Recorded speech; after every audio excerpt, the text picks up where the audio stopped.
Orwell is famous for his searching and sardonic critique of the way thought is controlled by force under totalitarian dystopia.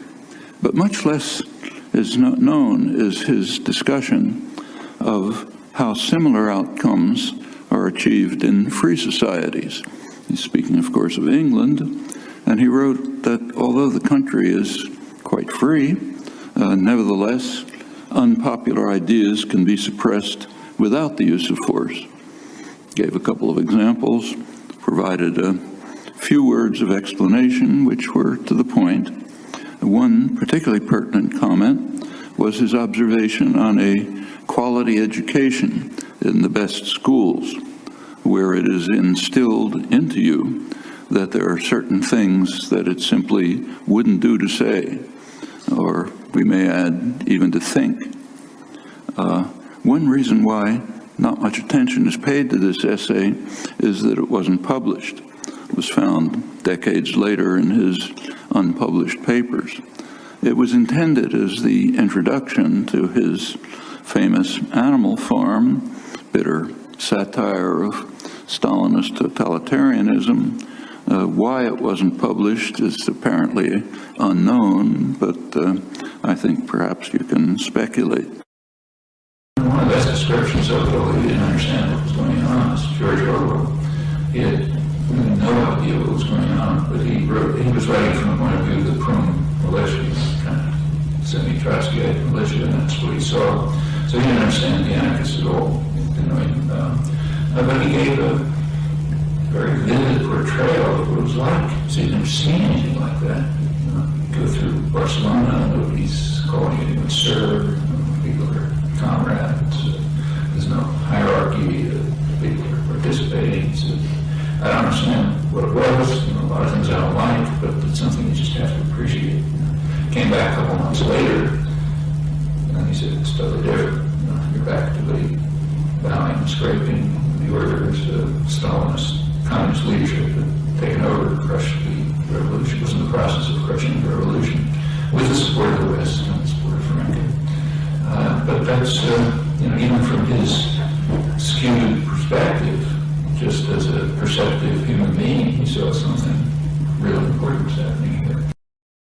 I didn't think that 1984 was one of Orwell's best works. To tell you the truth, I could barely finish it. I thought it was kind of obvious and wooden. You know where it's going. He had some nice comments about newspeak and this and that, but it was good, useful phrases. But I didn't think it was much of a book. So what does it mean to be a liberal or a communist or anything else? I mean, the point that Orwell made, I mean, one way of trying to undermine independent thought and creative approaches to the world is to simply destroy the way of talking about things. So the words literally almost have no meaning. In fact, by now, just about every word that's used in political discourse has at least two meanings. A literal meaning and its opposite. And it's the opposite that's normally used. So take a contemporary debate that's going on right now. You see headlines in newspapers about a report on foreign fighters in Iraq. Condoleezza Rice announces that that there's an easy, asked a question about how can we settle the problem in Iraq. Says it's quite easy. Just keep the foreign fighters out, keep the foreign weapons out, and it'll all be settled. And nobody bats an eyelash. Are there 150,000 U.S. troops there? I mean, are they bringing in weapons? They're not foreign, because anything we do is not foreign. If we invaded Canada, they would be enemy combatants, and we would be there by right. So the concepts like aggression, invasion, terror, anything you mentioned doesn't exist. I mean, take democracy. George Bush was in Egypt yesterday, praising President Mubarak. I mean, Egyptians are writhing. At the same time, he's giving talks about how we have to promote democracy and so on. I mean, they just come from Saudi Arabia, the most extreme, one of the most extreme fundamentalist tyrannies in the world. see a picture of him with King Abdullah watching a horse show and so on and so forth. I mean, well, what are we to make of all of this? The terms for discussing things have been almost evacuated of content. It actually comes from Orwell, who made a distinction between what he called people and unpeople. People are those who count. Unpeople are those who are, they're not human. You can do anything to them you like. Actually, that came up to me vividly a couple of hours ago. I happened to be in a video conference in London, and the moderator of the group there, from the questions he asked, he brought up the horror in the West over the beheadings that are taking place, the beheadings of journalists. There was another one in Algeria a day or two ago. And he said, this is creating such extraordinary outrage in the West that we just have to do something about it. And he said, this was a pretty liberal group. He said, we recognize that U.S., British, Israeli atrocities are pretty awful. But even during the Israeli attack on Gaza, I mean, you didn't see things like beheadings, didn't you? In fact, during the Israeli attack on Gaza, if you look at the sectors of Gaza that were subject to really vicious, murderous attack, like Shufaya, after the attack kind of relented, people went in and were picking up pieces of bodies to try to identify who was murdered. All of that was reported. But he was correct. That didn't horrify the West.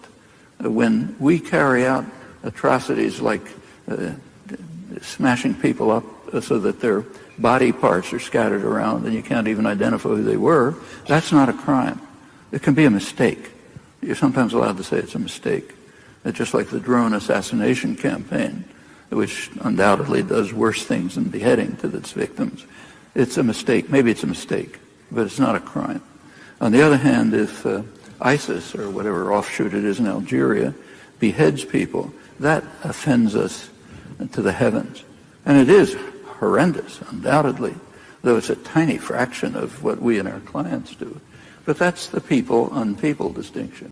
There's a relatively small number, almost infinitesimal, of people who fulfill the responsibility of intellectuals. They use their credibility, they use their access, they use their tools, et cetera, to try and discuss reality in a way that actually is consistent with human well-being and consistency and so on. Then we have virtually everybody who has those attributes, who has those advantages, who is capable of understanding when it serves their interests. So they'll search far and wide for something about somebody who they wish to prosecute, but is completely incapable, as you describe it, even incapable of hearing the words when it's contrary to this background of interest. Okay, now it might not matter because the fact is the crucial thing, but lots and lots of people hear that, and the way that they dismiss it is to say it can't be, because what would explain it? Why would all those people behave in such a way? How could they possibly have the mental capacity to see the truth and not see the truth? It must be the small number of people who are confused, not the large number of people. How do you answer that? Actually, Orwell had a word for it. He called it doublethink. Doublethink is the capacity to hold two contradictory ideas in mind and believe them both. That's practically a defining characteristic of intellectual history. Secondly, I'm not talking about the United States. As far as I know, this is close to historically universal. No, I find very few exceptions. And furthermore, it goes back to the earliest recorded history. Furthermore, every person who asks this question knows the answer. All they have to do is look at themselves. How many people have failed to go through an experience like, for example, when you're 6 years old and your little brother takes a toy and you want the toy and your mother's not looking and you're bigger than he is, so you grab the toy. And then the kid starts yelling and your mother comes in and she starts censuring you for taking the toy. And how do you answer? You say, yeah, I took the toy because I wanted it, and he's smaller than me. Or do you say, look, he didn't want the toy anyway, and besides it was mine, and he really stole it from me, so I was right. In other words, Can you know give the anybody? second answer, Can not you the know first. who anybody who hasn't gone through such experiences in their life? And you give So the second therefore, answer, not the first. yeah. So we all know the answer to the question. Right. There are ways, easy ways, to rationalize whatever happens in a usually complicated world, so as to protect yourself. Furthermore, the fact that intellectuals act like this is close to tautology. You don't become a respected intellectual unless you do this kind of thing, not like Kissinger, just servility of the master,